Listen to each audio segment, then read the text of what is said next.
parte porque no entendemos lo que debemos estar esperando. Creo que la decepción se relaciona con el hecho de que está esperando demasiado. Y quiero ayudarle a entender eso y ver eso de una manera bíblica. Es menos probable que usted se decepcione si no espera nada. Y en un sentido real, verdadero, usted no debe esperar nada del mundo. Nada que va a apoyar, facilitar, ayudar, mejorar y enriquecer el reino de Dios. No son un aliado, son el enemigo. Entonces quiero que abra su Biblia en 1 de Juan, capítulo 2. Y quiero leerle de los versículos 12 al 17. Entonces sigamos comenzando en 1 de Juan 2:12. Os escribo a vosotros, hijitos, porque vuestros pecados os han sido perdonados por su nombre. Os escribo a vosotros, padres, porque conocéis al que es desde el principio. Os escribo a vosotros, jóvenes, porque habéis vencido al maligno. Os escribo a vosotros, hijitos, porque habéis conocido al Padre. Os he escrito a vosotros, padres, porque habéis conocido al que es desde el principio. Os he escrito a vosotros, jóvenes, porque sois fuertes y la palabra de Dios permanece en vosotros y habéis vencido al maligno. No améis al mundo, ni las cosas que están en el mundo. Si alguno ama al mundo, el amor del Padre no está en él. Porque todo lo que hay en el mundo, los deseos de la carne, los deseos de los ojos y la vanagloria de la vida, no proviene del Padre, sino del mundo. Y el mundo pasa y sus deseos. Pero el que hace la voluntad de Dios permanece para siempre. Observe el versículo 15. No améis al mundo. Ahora entiendo que Dios es un Dios de amor. En 1 de Juan, capítulo 4, versículo 7, se nos dice, amémonos unos a otros porque el amor es de Dios. Todo aquel que ama es nacido de Dios y conoce a Dios. Y el versículo 8 dice, el que no ama no ha conocido a Dios porque Dios es amor. Entiendo eso. Es repetido en el versículo 11 del capítulo 4. Si Dios nos ha amado así, debemos también nosotros amarnos unos a otros. Es repetido en el versículo 16. Dios es amor y el que permanece en amor permanece en Dios y Dios en él. Entendemos eso, comprendemos eso. Dios es un Dios de amor y también debemos ser gente que es definida por el amor. El amor de Dios, el amor de los creyentes, es un tema a lo largo de la Escritura que conocemos muy bien. Si usted va al Antiguo Testamento, usted también encontrará que Dios es un Dios que aborrece como también ama. El Salmo 97:10 dice, los que amáis a Jehová, aborreced el mal. Eso establece el estándar. Si usted ama al Señor, hay cosas que usted debe odiar, ¿verdad? Digo, el amor define una actitud hacia uno que es única, y cualquier cosa que está en oposición a eso debe ser aborrecido por la naturaleza misma del amor. Salmo 119:104. De tus mandamientos, dice el salmista, he adquirido inteligencia, por tanto, he aborrecido todo camino de mentira. Salmo 119:113. Aborrezco a los hombres hipócritas, mas amo tu ley. Salmo 119:128. Estimé rectos todos tus mandamientos, pero aborrecí todo camino de mentira.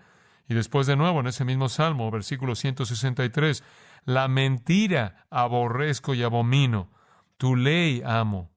El amor absoluto de Dios demanda un odio absoluto de las cosas que Dios no puede amar. Dios odia. De hecho, en Proverbios, un par de semanas atrás, mencionamos esto. Solo lo voy a retomar por un momento. Capítulo 6 de Proverbios y versículo 16. Escuche estas palabras. 6 cosas aborrece Jehová, que aborrece Jehová. Y comienza con los ojos altivos. Y después la lengua mentirosa. Y las manos derramadoras de sangre inocente, y el corazón que maquina pensamientos inicuos, y los pies presurosos para correr al mal, y el testigo falso que habla mentiras, y el que siembra discordia entre hermanos. Hay suficientes cosas que Dios odia. Malaquías 2:16 dice que Dios odia el divorcio. Isaías 61:8 dice que Dios odia la impiedad, simplemente de manera categórica. Lo mismo en Oseas 9:15. En Jeremías 44, versículos 3 y 4, Dios odia la idolatría, la adoración de cualquier cosa o cualquier persona que no sea el mismo. Amós 5:21 dice odio, la hipocresía.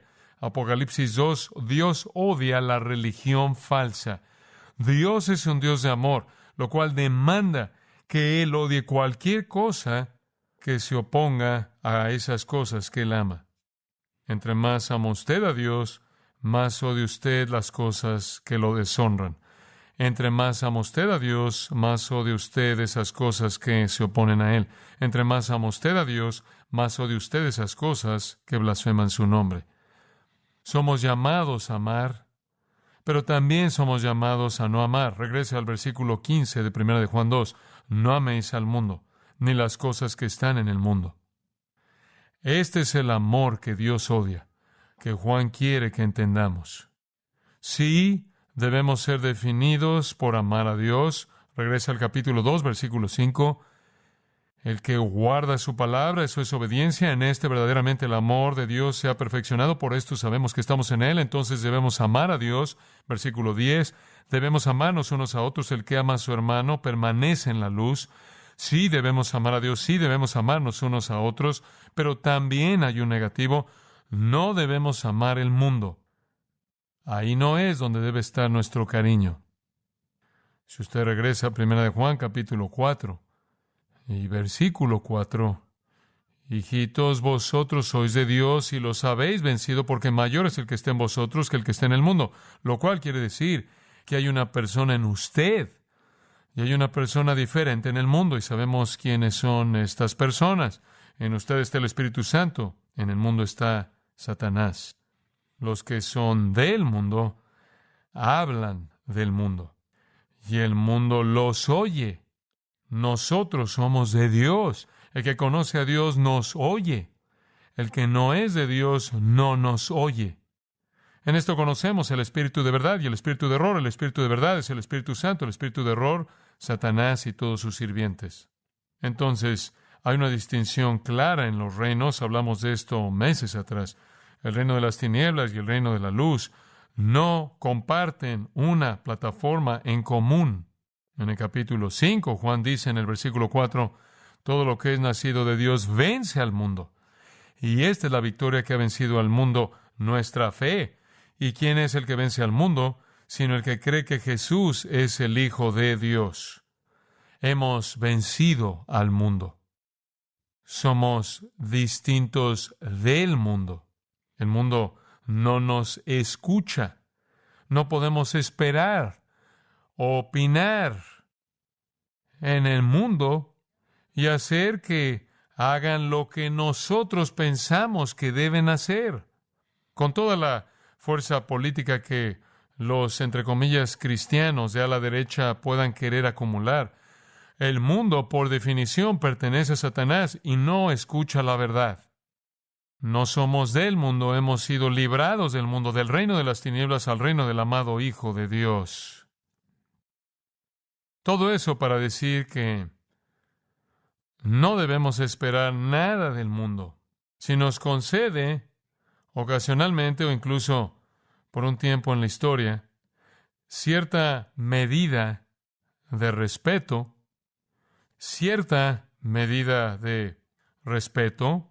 a la palabra de Dios o a lo que llamamos moralidad cristiana, eso es una anomalía. Eso no debe ser esperado. Eventualmente el mundo va a actuar como el mundo. Va a manifestarse lo que es. Entonces regresamos al mandato, al principio del versículo 15. No améis al mundo, ni las cosas que están en el mundo. Ahora quiero darle varias razones por las que se nos manda no amar el mundo. Número 1, debido a lo que es. Debido a lo que es el mundo. Ahora, el mundo podría significar varias cosas. Cosmos es el término. Podría referirse al mundo físico. Hechos 17:24, sabemos que dice Dios hizo el mundo, el cosmos y todo lo que en él hay. Y debemos ver esa creación y darle gloria, ¿verdad? Entonces no es ese mundo el que debemos odiar. Ese mundo es una gracia común, ese es un regalo de Dios. Los cielos y el resto de la creación declaran su gloria. Podemos amar la expresión de Dios en el mundo y como creyentes debemos hacer eso. Esa es la razón por la que es tan importante no creer en la evolución. Porque usted no puede dar un reconocimiento sin nombre imposible por la magnificencia de la creación física a una ecuación que dice nadie por nada equivale a todo. Eso es locura. El mundo físico debe ser valorado y se le debe dar una medida de afecto porque es un testimonio de la grandeza y la gloria de la majestad de Dios. Podemos amar su creación. Podemos amar el mundo humano. De hecho, Dios incluso ama el mundo humano. De tal manera amó Dios al mundo que ha dado su Hijo unigénito. En el capítulo 2 de Primera de Juan y versículo 2, abogado tenemos, versículo 1, Jesucristo el justo, quien es la propiciación o la satisfacción por nuestros pecados, y no solamente por los nuestros, sino también por los de todo el mundo. Dios amó de tal manera al mundo que dio a su Hijo. Entonces el mundo que se nos permite amar y debemos amar es el mundo creado y debemos darle a Dios la gloria por la magnificencia de su creación. Nada me molesta más que oír a alguien hablar de la madre naturaleza. No hay madre naturaleza. Dios merece toda la gloria y todo el reconocimiento. Y si usted quiere saber cómo fue creado todo el universo, lea los primeros 2 capítulos de Génesis y ahí está. Y solo hubo un testigo ocular y ese fue Dios y ese es el único relato que tenemos. Dice usted, bueno, ¿qué hay acerca de la ciencia? La ciencia no tiene nada que decir acerca de la creación. Absolutamente nada. Porque no fue un acontecimiento científico explicable por reglas que funcionan, que operan continuamente. Fue un milagro. Fue un milagro. Más allá de cualquier otro milagro, porque de la nada Él creó un universo entero. ¿Qué tipo de milagro es ese? Usted no lo puede explicar por la ciencia. Eso es ridículo. Pero usted puede darle la gloria a Dios por su creación. Y cuando usted reconoce a Dios como el creador, entonces tiene que reconocer a Dios como el dador de la ley, porque parte de esa creación es el sentido de lo que está bien y lo que está mal. Esa es la razón por la que los hombres huyen de Dios como el creador, no porque no les guste la idea de que un Dios creó, sino que no les gusta la idea de que ese Dios es su juez. Entonces, si podemos amar el mundo físico en el sentido de que vemos su belleza y le damos a Dios la gloria por él, y si somos llamados a amar el mundo humano como Dios mismo lo ama, y fue al grado de que Él de hecho envió a su Hijo al mundo.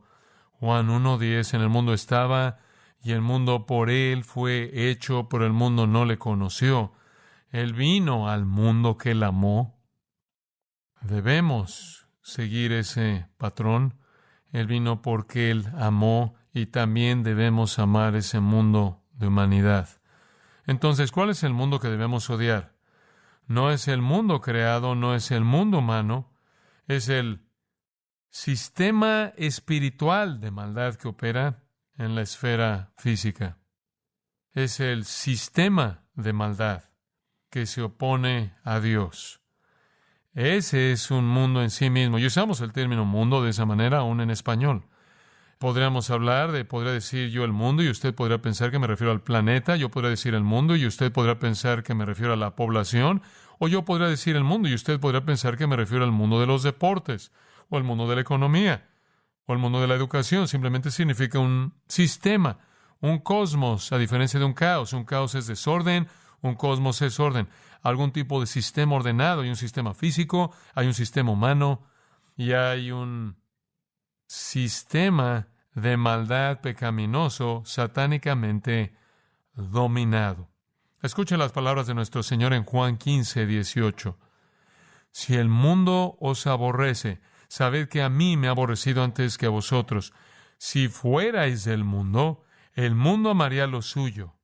Pero porque no sois del mundo, antes yo os elegí del mundo, Por eso el mundo os aborrece. Entienda eso.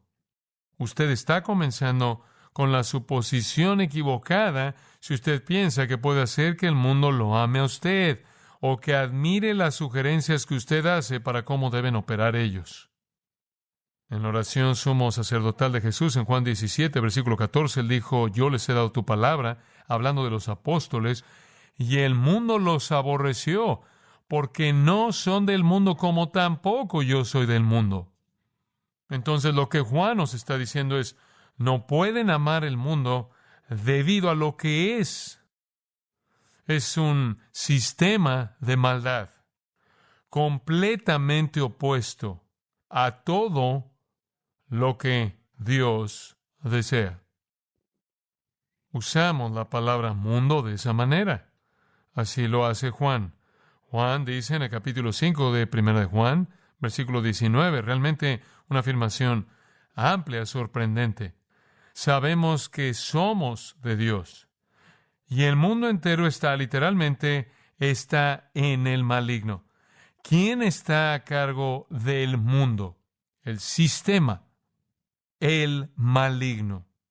La gente no salva es llamada hijos del mundo en Lucas 16:8. Somos hijos de Dios. Primera de Juan 4, quizás deba ver eso. Amados, no creáis, versículo 1, a todo espíritu, sino probad los espíritus si son de Dios, porque muchos falsos profetas han salido por el mundo. El sistema está literalmente lleno de mentirosos.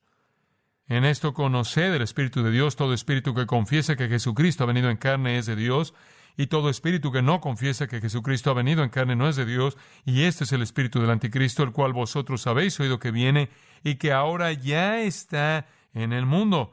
Hijitos, vosotros sois de Dios, y los habéis vencido, porque mayor es el que está en vosotros que el que está en el mundo. Esta es una distinción clara y significativa. Jesús, en Juan 12:31, llamó a Satanás el príncipe de este mundo. Satanás involucra a la raza humana entera de gente no regenerada en su sistema malo. Escuche Efesios 2:2.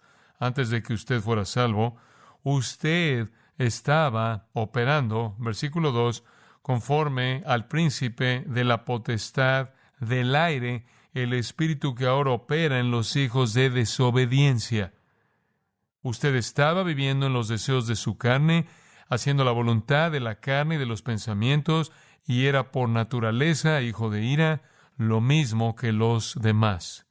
Cuando usted entiende lo que es el sistema del mundo, debe bajar las expectativas que usted tiene de que ellos hagan algo que agrade a la iglesia de Jesucristo. ¿Por qué lo esperaríamos? El mundo no es nuestro hogar. Filipenses 3:20, nuestra ciudadanía está ¿dónde? En los cielos. El espíritu del anticristo, 1 Juan 4:3, ya está en el mundo. El mundo, capítulo 4, versículo 1, está cargado de mentirosos y falsos profetas. Y el mundo no se puede relacionar con nosotros porque somos los hijos de Dios. El mundo y el pueblo de Dios son dos realidades completamente incompatibles. Primera de Juan 3:13. Juan, en cierta manera, lo resume, hermanos míos, no os extrañéis si el mundo os aborrece. Entonces, ¿a dónde voy con esto? Lo que está comenzando a pasarnos es lo que debemos estar esperando. Es lo que debemos estar esperando. El mundo no va a escuchar la verdad, escucha mentirosos. Ellos son del mundo, por lo tanto hablan del mundo y el mundo los oye. Nosotros somos de Dios. Nosotros hemos vencido al mundo y en ese sentido vivimos en una esfera diferente, un reino diferente. Nuestra ciudadanía está en los cielos. La naturaleza misma del mundo lo coloca en oposición violenta al reino de Dios. El mundo es hostil a Dios. Simplemente recuérdelo. Es hostil por naturaleza a Dios, al Dios verdadero. Es hostil a Cristo. Es hostil a la piedad. Esa es la razón por la que Jesús, en esa afirmación, en Juan 17:9, dijo que el mundo está tan definido y está metido tan profundamente en su propia identidad que él dijo, no oro por el mundo. ¿Qué declaración? No oro por el mundo. Jesús se entregó a sí mismo por nuestros pecados para librarnos de este mundo presente. Pedro habla de la contaminación inherente del mundo. Entonces el mundo, esa es la sociedad, cómo la gente piensa y funciona. El complejo de sus ideologías, sus puntos de vista y sus conductas. Es hostil hacia Dios, hostil hacia Cristo, hostil hacia el Evangelio, hostil hacia la verdad, hostil hacia la piedad. Está dominado, como Juan dice, si usted ve el versículo 16, por los deseos de la carne, los deseos de los ojos, la vanagloria de la vida. Está dominado por la ambición carnal, está dominado por la soberbia, está dominado por la avaricia, está dominado por el placer personal, el deseo malo, sus opiniones están equivocadas, sus objetivos son egoístas, sus placeres son pecaminosos, su influencia es desmoralizadora, su política está corrupta, sus honores están vacíos, sus sonrisas son falsas y su amor es superficial. Este sistema de rebelión contra Dios está a cargo de Satanás y establecido sobre la tierra como la antítesis misma del reino y la iglesia de Jesucristo. Entonces, cristiano, no ame el mundo. Ahora, ¿qué significa la palabra améis? Bueno, está identificando el amor al nivel más alto. El verbo griego agapao significa el tipo de amor que asciende, el tipo de amor más alto. Amar al mundo es darle al mundo un cariño del que no es digno de recibir. Es dejar que el mundo posea y gobierne el alma de usted, o gobierne sus expectativas, o determine las metas de su vida. Esto no puede ser cierto en un cristiano. Nosotros no podemos, no debemos asumir que hay alguna virtud redentora en amar al mundo con respecto a su sistema. El sistema del mundo está bien definido y voy a este texto mucho en 2 Corintios capítulo 10, en donde creo que esta es una definición muy clara. Versículo 5 de 2 Corintios 10, conforme salimos con la verdad, estamos derribando argumentos. Esas son ideas, logismos, ideas, pensamientos, filosofías, psicologías, teorías, religiones, cualquier conjunto de ideologías, y toda altivez que se levanta contra el conocimiento de Dios y llevando cautivo todo pensamiento a la obediencia a Cristo. Entonces, ¿qué es? ¿Qué es el ministerio? Es entrar en todas las mentiras, todos los inventos, todos los engaños que básicamente constituyen el sistema del mundo organizado por Satanás, y traer la verdad para que podamos liberar a la gente y llevar cautivo todo pensamiento a la obediencia a Cristo. Eso es liberar a la gente de las tinieblas a la luz, del reino de las tinieblas al reino del Hijo amado de Dios. Entonces, no amamos al mundo debido a lo que es, y al decir no améis al mundo, no le dé el cariño que usted tiene, no lo merece. Y eso significa no le dé sus preocupaciones. No espere nada más de lo que usted sabe que el mundo haría, y eso sería hacer lo que su líder quiere. ¿Y quién es su líder? Satanás. Entonces, ¿por qué esperaría usted algo menos? Le confieso que Satanás es sutil, y Satanás no quiere que todo mundo entienda sus estrategias totalmente, para que él pueda cubrir la impiedad real, vil, hasta cierto grado, con cierta medida de conducta civil. Pero debajo de todo está Satanás y la blasfemia. Entonces no amamos el mundo debido a lo que es. En segundo lugar, no amamos el mundo debido a quienes somos. Regresemos al versículo 12. A quienes somos. Os escribo a vosotros, hijitos, porque vuestros pecados os han sido perdonados por su nombre. Os escribo a vosotros, padres, porque conocéis al que es desde el principio. Os escribo a vosotros, jóvenes, porque habéis vencido al maligno. Os escribo a vosotros, hijitos, porque habéis conocido al Padre. Os he escrito a vosotros, padres, porque habéis conocido al que es desde el principio. Os he escrito a vosotros, jóvenes, porque sois fuertes, y la palabra de Dios permanece en vosotros, y habéis vencido al maligno. No amamos al mundo debido a lo que el mundo es, y debido a quiénes somos. Hemos vencido al mundo, ya leímos eso, y ahora él dice, al vencer al mundo hemos vencido al maligno. Esta realmente es una porción increíble de la Escritura, porque nos dice atrás en el versículo 12 que todos somos hijos de Dios, porque nuestros pecados han sido perdonados.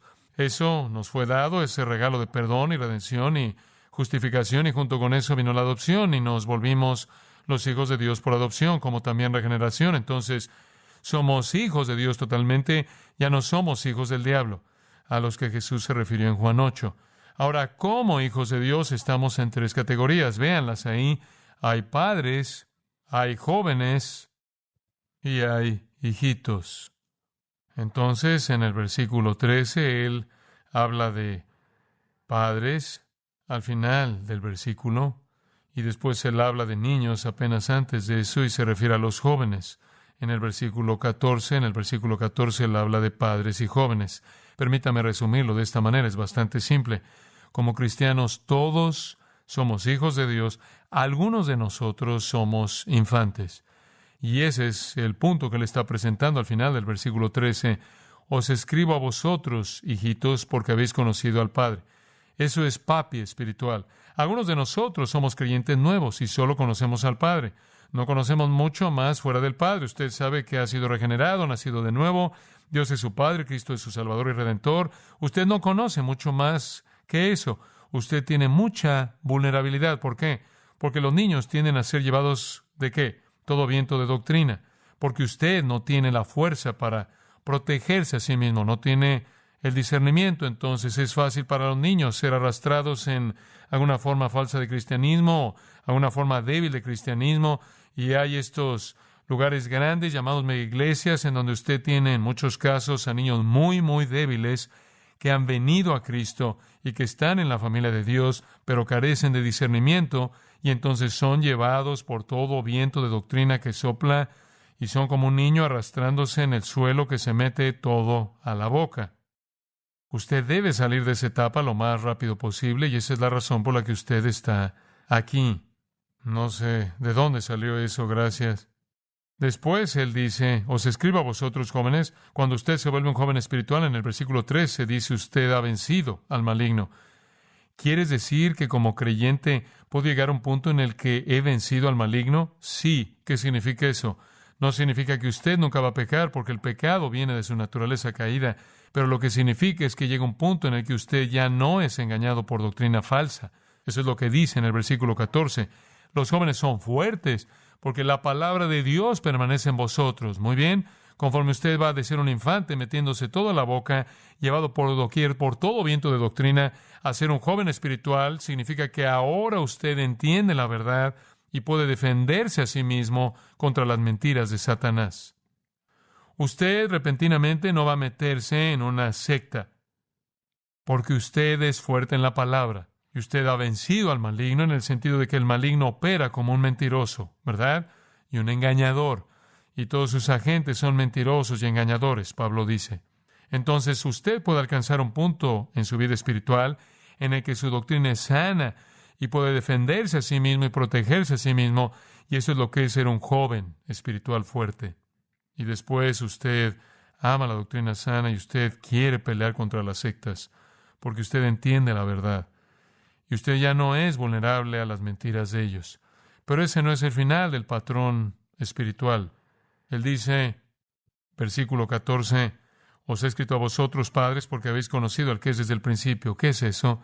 Como niño, usted es vulnerable debido a su falta de discernimiento. Como joven, usted es fuerte y ha vencido al maligno en el sentido de que usted ya no es tentado por mentiras y engaño porque su doctrina es sólida y sana de la palabra de Dios. Ese no es el final de su viaje. Usted debe ir más allá de la teología, conocer a Dios. Usted conoce al Padre. Esto es madurez espiritual, en donde no es solo la teología que usted tiene, sino que es su caminar con Dios, que ha ascendido a un nivel de intimidad y gozo y entendimiento que trasciende incluso la teología que usted tiene. Padre espiritual. Entonces, estos somos nosotros. Somos hijos de Dios.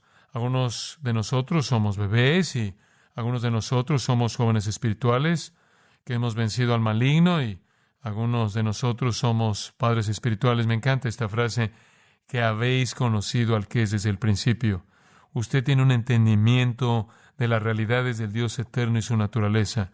Esto es lo que somos. Eso no tiene nada que ver con el mundo.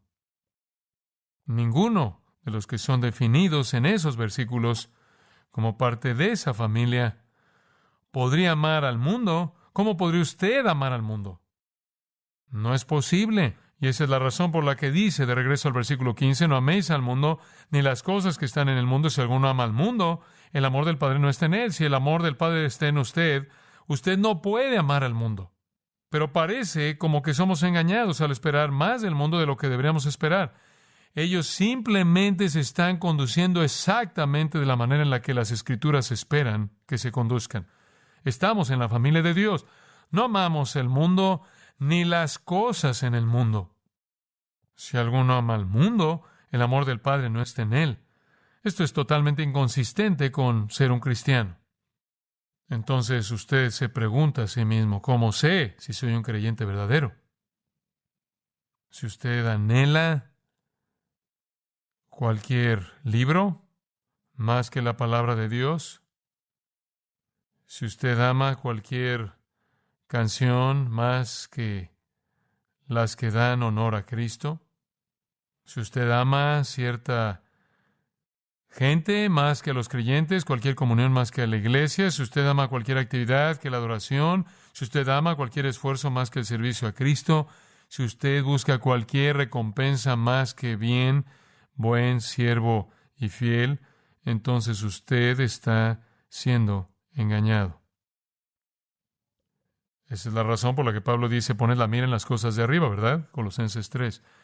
No deje que el mundo, Romanos 12:2, no deje que el mundo lo obligue a conformarse a su molde. No sea engañado. No amamos al mundo debido a lo que es y debido a lo que somos.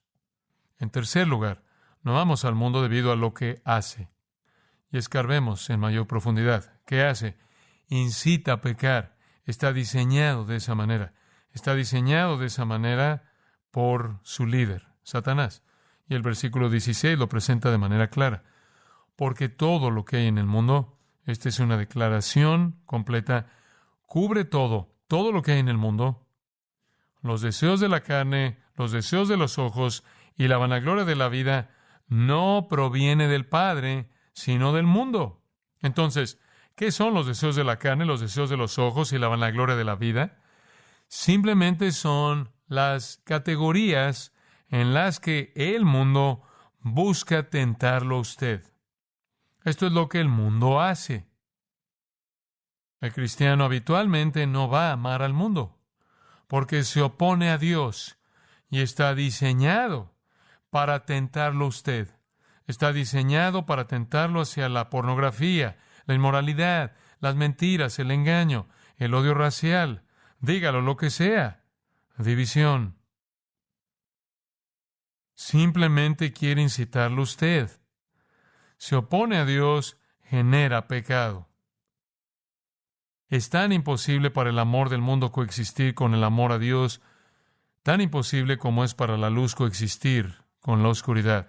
Dejen de estar amando al mundo. Ese es un presente imperativo. Dejen de estar amando al mundo. Es totalmente inconsistente. Todos sus tesoros, todos sus placeres, todos sus honores, todos sus poderes, todas sus posiciones, toda su riqueza, toda su sabiduría, toda su educación, toda su filosofía, todo eso es del mundo. Y está diseñado para seducirlo a usted. Capítulo 3 de 1 de Juan, versículo 17. El que tiene bienes de este mundo y ve a su hermano tener necesidad y cierra contra él su corazón, ¿cómo mora el amor de Dios en él? Simplemente para mencionar que este mundo tiene sus bienes. Y algunos de ellos pueden ser útiles si son usados, obviamente, para propósitos del reino. Pero en general, no tenemos cariño o alguna razón para pensar que el mundo nos está ofreciendo algo que extenderá nuestra vida cristiana y testimonio. Si usted ama al mundo, el amor del Padre no está en usted. Lo único que el mundo hace es incitar pecado. Su entretenimiento está diseñado para eso, su educación está diseñada para eso, su política está diseñada para hacer eso, sus filosofías están diseñadas para hacer eso. De regreso al versículo 16, todo lo que hay en el mundo no proviene del Padre. Todo no proviene del Padre. Ahora, cuando Eva fue tentada atrás en Génesis 3, Satanás vino y ella vio el fruto y ella vio que era agradable a los ojos, que era bueno para comer y que la haría como Dios. Esa fue la tentación. Esas son las tres puertas al pecado. Los deseos de los ojos, se veía bien. Los deseos de la carne, ella pensó que sabría bien y la haría sabia. Entonces usted tiene los deseos de los ojos, los deseos de la carne y la vanagloria de la vida. A partir de Génesis 3 sabemos cuál va a ser la puerta. Hablemos de la vanagloria de la vida por un momento. Esto no necesariamente significa solo su cuerpo, esto significa su condición caída, los restos básicos de su naturaleza pecaminosa que estará con usted hasta que seamos transformados. Es un frente de batalla para el pecado. Y es muy fácil para usted ser torcido y pervertido al nivel de su carne caída. Dios provee alimento y le da a usted un mecanismo llamado hambre para que usted sobreviva. Pero el hambre, cuando es pervertida, se vuelve glotonería. La sed, cuando es pervertida, se vuelve embriaguez. El cansancio, cuando es pervertido, se vuelve flojera. El sexo, cuando es pervertido, se vuelve inmoralidad. Y las obras de la carne, ¿cuáles son? Podemos verlas en Gálatas 5. Esto es muy instructivo. Gálatas 5:19. Las obras de la carne, aquí están: adulterio, fornicación, inmundicia, lascivia, idolatría, hechicerías, enemistades, pleitos, celos, iras, contiendas, disensiones, herejías. ¿Se oye conocido eso? ¿Se oye eso como lo que usted ha visto en el último año y medio? Envidias, envidia de clases, envidia étnica, borracheras, orgías, escándalo salvaje en las calles y cosas semejantes a estas, acerca de las cuales os amonesto, como ya os lo he dicho antes, que los que practican tales cosas no heredarán el reino de Dios. Usted está viendo en nuestra descomposición social de esta nación: adulterio, fornicación, inmundicia, lascivia, idolatría, hechicerías, enemistades, pleitos, celos, iras, contiendas, disensiones, herejías, todo. Así opera el mundo. Es muy diferente de los siguientes versículos. El fruto del Espíritu es ¿qué? Amor, gozo, paz, paciencia, benignidad, bondad, fe, mansedumbre, templanza. Contra tales cosas no hay ley. Entonces ahí está el contraste entre el mundo y la iglesia. Cualquier cosa que es impulsada para satisfacer sus deseos carnales, sus deseos pecaminosos, viene del reino de las tinieblas. Usted no puede amar al mundo cuando eso es lo que hace. En segundo lugar, los deseos de los ojos. Lo veo, lo quiero. Si este no es el caso más severo de lo veo, lo quiero en la historia humana, usted no solo lo puede ver y quererlo, se lo pueden entregar en 24 horas. Estamos hechizados. La esposa de Lot lo vio y lo quiso, y fue convertida en una estatua de sal. Acán lo vio y lo quiso, y fue apedreado hasta la muerte. Sansón lo vio y lo quiso, perdió su vida. David lo vio y lo quiso, inmoralidad desastrosa. El Salmo 119:37 nos da instrucción muy importante: aparta mis ojos que no vean la vanidad. Aparta mis ojos que no vean la vanidad. El mundo está diseñado y todos sus mecanismos están diseñados para atraerlo a usted mediante los impulsos de su carne y mediante sus ojos. Me acuerdo cuando era niño, una frase que se quedó en mi mente por alguna razón. Un hombre estaba vendiendo un auto por televisión y él dijo: que tus ojos tengan un festín con esa belleza. No creo que un vendedor de autos diría eso en la actualidad. Es un poco anticuado. Pero ese es exactamente lo que son los deseos de los ojos, es que sus ojos tengan un festín en algún placer temporal, apelando a sus deseos más bajos.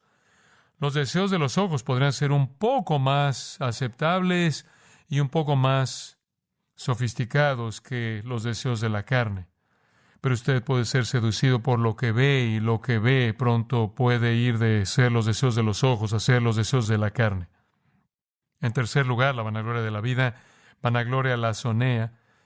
Este es el que es pretencioso, este es el egoísmo, que es tanto parte de nuestra cultura a partir de décadas y décadas del culto a la autoestima, y después los educadores diciéndole a los niños que pueden ser lo que quieran ser. Quiero decirle algo: no puede.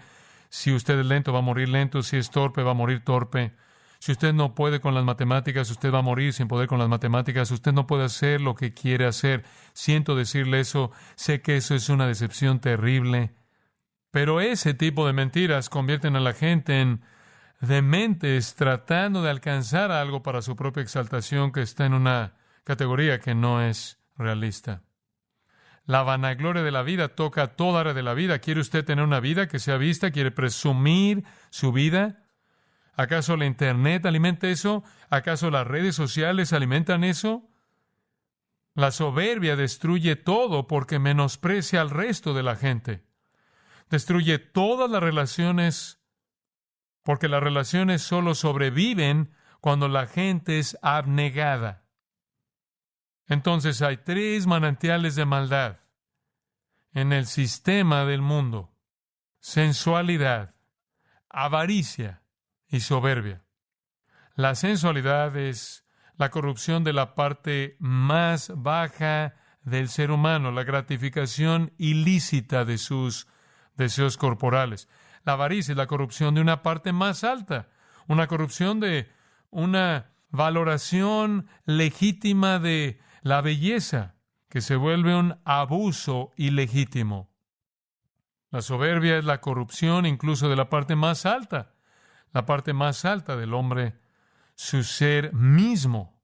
Y la corrupción definitiva es la exaltación personal. Entonces usted va de lo más bajo, la gratificación de su deseo corporal, lo cual normalmente es algo que usted hace en privado, a la avaricia, lo cual es poseer algo que usted ve con sus ojos que no le molesta compartir con otras personas. En cierta manera es el punto, hasta el nivel más alto, en donde lo único que usted quiere hacer es exaltarse a sí mismo. Entonces usted va de la realidad de que Satanás quiere que usted haga cosas que usted tiene que esconder. Él quiere que usted haga cosas que usted comparte, y él quiere que usted haga cosas que lo elevan a usted por encima de los demás. Mediante la sensualidad nos hundimos a un nivel más bajo que los animales. Mediante la soberbia nos levantamos a un nivel alto para competir con Dios. Así es como cayó el diablo.